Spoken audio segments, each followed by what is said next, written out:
Syederalun pembangunan jembatan Rangka Baja menghubungkan Gampong Tepin Redep, Kecamatan Pesangan Selatan dengan Gampong Awi Getah, Kecamatan Pesangan Siblah Krung Biren yang dibangun sejak beberapa tahun lalu kini sudah rampung. Namun hingga Rabu 19 April 2023, jembatan itu belum bisa dilalui kendaraan roda 4, sedangkan sepeda motor sudah bisa melintas. Tetapi tetap harus berhati-hati karena operasi jembatan dan jalan belum dibangun.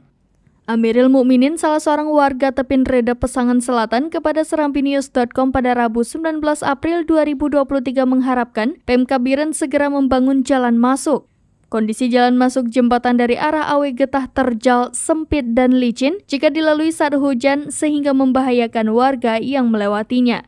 Kepala Dinas Pekerjaan Umum dan Penataan Ruang, Fadil STMT, kepada serampinius.com mengatakan, tahun ini akan segera ditangani kedua operasi dan jalan dengan anggaran yang tersedia yakni 1,5 miliar rupiah. Proses tender ini akan segera dilakukan setelah Lebaran tahun ini. Dari Biren, Yusmandin Idris, serampinius.com.